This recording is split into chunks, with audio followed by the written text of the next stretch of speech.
vətəndaşlığı Qazaxıstan, seçimi Azərbaycan.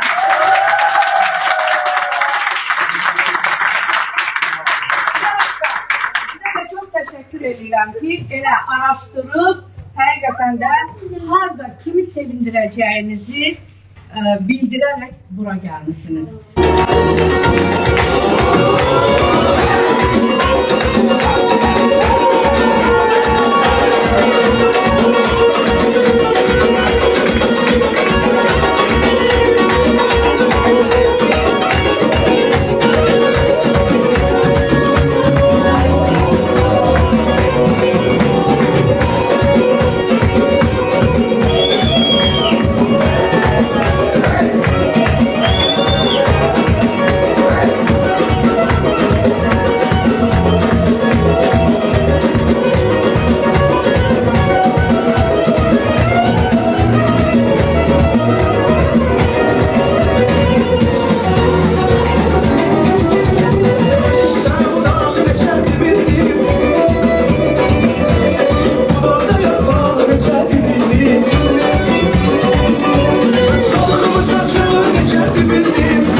Var.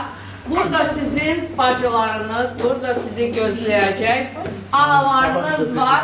Buyurun, gəlin. O uşaqlar sizi çox sevdilər və biz iki qat sevdik. Çünki siz bilirəm ki, proqramlarda iştirak edənlərsiniz, xüsusi konseptləriniz var.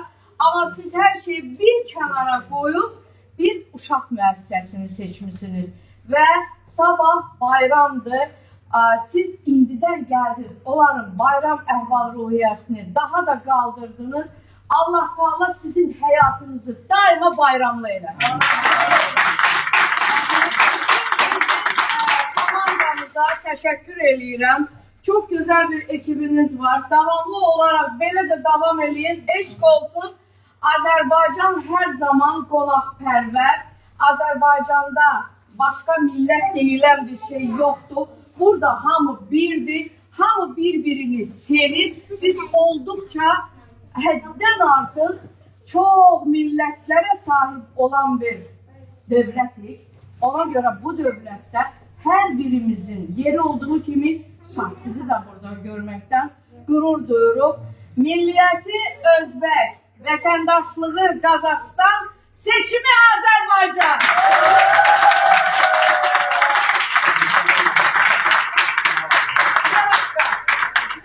Təşəkkür edirəm ki, elə araşdırıb, həqiqətən də harada kimi sevindirəcəyinizi bildirərək bura gəlmişsiniz.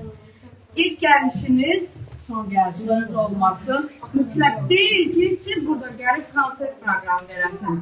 Sizin bu bacılarınızdan öyrənəcəyiniz çox şeylər var. Gəlin onlar sizə öyrətsinlər.